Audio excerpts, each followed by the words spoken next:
Hello students.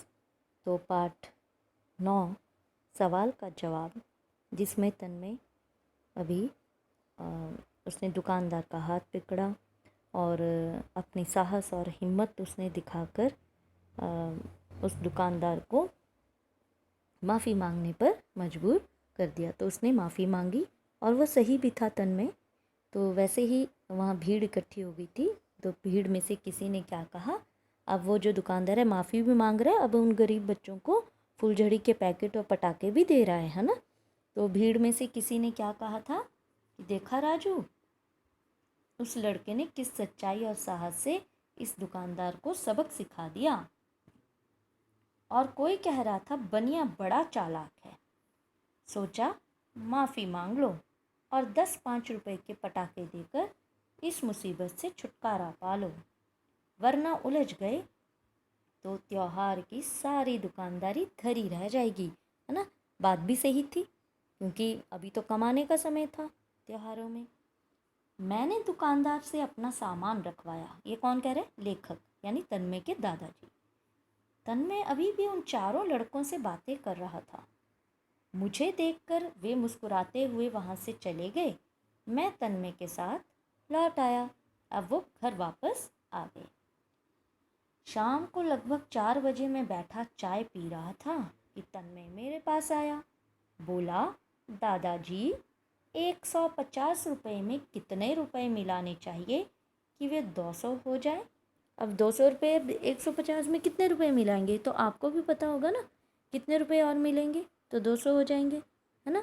तो मैंने बनावटी गुस्से से कहा। दादाजी ने जरा, सच में गुस्सा नहीं आ रहा था, बनावटी सा गुस्सा बनाया, यानी नाटक किया गुस्से का। तन्मय, तुम ये सवाल मुझसे पूछ रहे हो? हाँ, क्योंकि इसका सही उत्तर आपको मालूम है, मुझे नहीं। क्या मतलब? मैंने आश्चर्य से कहा। उसने कहा, ठीक है, सही उत्तर आपको मालूम है, मुझे नहीं। वही जो मैंने कहा। बताइए बताइए, मेरे सवाल का जवाब जल्दी बताइए। तो क्या सवाल था? 150 रुपये में कितने रुपए और मिलाने होंगे? तन्मय मेरी परीक्षा ले रहा था। अरे भाई, उसमें 50 रुपये मिलाने होंगे, मैंने कहा। तन्मय ने मुझे 150 रुपये देते हुए कहा, तो इन रुपयों में 50 रुपये मिलाकर उन्हें 200 रुपये बनाने का जादू आप ही दिखाइए। लेकिन ये भी भाग रहा है। हाँ, लेकिन क्यों? है ना। दादाजी ने क्या पूछा? अब वो सवाल पूछ रहे हैं, लेकिन क्यों? दादाजी, इस समय कोई सवाल नहीं, केवल उत्तर दीजिए। अब देखो, आप ये दादाजी हैं, चुपके चुपके से कुछ देख रहे हैं। और देखिए, ये वही गरीब बच्चे हैं जिनको इसने बचाया था, और ये तन्मय है, कुछ लेन देन कर रहा है इनके साथ। अब ये क्या कर रहा है देखिए। और मैंने तन्मय को 50 रुपये दे दिए। तन्मय रुपए लेकर चला गया। उत्सुकतावश मैं भी दबे पांव पीछे पीछे गया। मतलब उनको जानने की इच्छा हो रही थी दादाजी को कि गया तो गया कहाँ। तो दबे पांव मतलब कोई आहट नहीं, आवाज़ ना, किसी को पता ना चले, चुपचाप वो पीछे पीछे गए। फिर दरवाजे से ठिठक गया, यानी दरवाजे के पीछे होकर देखने लग गया। मैंने छिप कर देखा, तन्मय बाहर गया। वे चारों गरीब बच्चे गेट के बाहर खड़े थे। तन्मय ने उन्हें 50-50 रुपए दिए। एक बच्चा बोला, अरे तन्नी भैया, 50 रुपए में तो ढेर सारे पटाखे आएंगे। देखिए, पैसों का मोल उन्हें पता है जिनके पास नहीं होते हैं, है ना। इनको पता है ना, क्योंकि गरीब हैं, इन्हें एक एक पैसे की कीमत पता है ना। और आप लोग या कई बार ऐसी ज़िद कर देते हैं कि ये भी नहीं देखते कि माता पिता कहाँ से इतने पैसे निकालेंगे, है ना। कभी किसी का पेन दिखाते हैं, 200 रुपये का पेन है तो हमें भी चाहिए।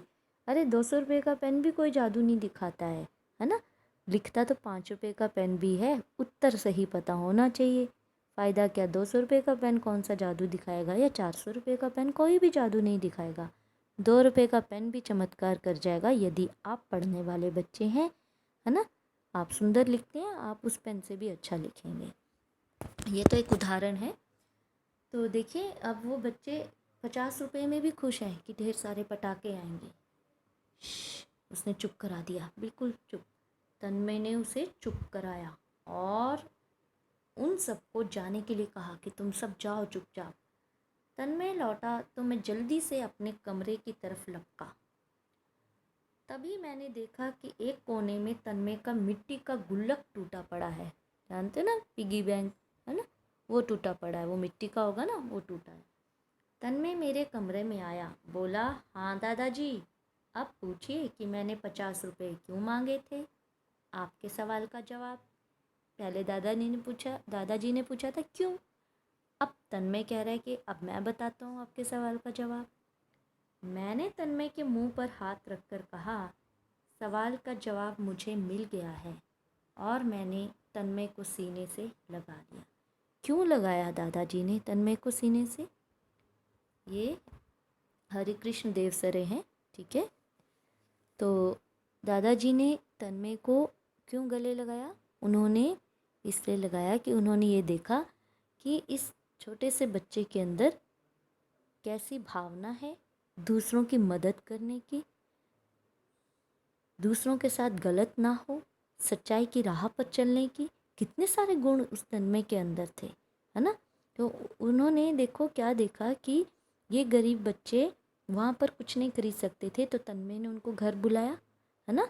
उसने दिवाली कैसी मनाई देखो, उसने उन बच्चों के चेहरों पर खुशियाँ ला दी, है ना, कि वो भी बम पटाखे फोड़े, वो भी खुशियाँ मना ले। आपके पास ढेर सारे हैं, यदि किसी गरीब बच्चे को थोड़े से आप दे ही देंगे तो क्या फ़र्क पड़ता है। आपके पास बहुत सारा है, कोई गरीब आपके घर पर मांगने आ जाए, कोई खाना मांगने आ जाए, कई बार भीख मांगने आ जाता है, तो हम उसको भगा देते हैं, अरे ज़्यादा नहीं तो थोड़ा ही दे दो, है ना। तो कभी इनकार नहीं करना चाहिए, किसी की मदद करने के लिए हमेशा तैयार रहें, ठीक है। तो यही हम इस पाठ से सीखते हैं, सच्चाई का साथ दें, गलत ना करें और गलत सहन भी ना करें, ना होने दें, ठीक है।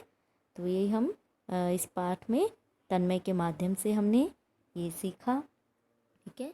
तो अब आपने ये पाठ पूरा ध्यान से पढ़ना है, एक बार रीडिंग करनी है, विराम चिन्हों का ध्यान रखते हुए पाठ को सही उतार चढ़ाव के साथ आपने, ठीक है, पढ़ना है, ठीक है। तो और जो अभ्यास के प्रश्न हैं उनको भी आप देखेंगे, तो अगले वीडियो में हम अभ्यास कार्य करेंगे, ठीक है। Okay, bye and thank you.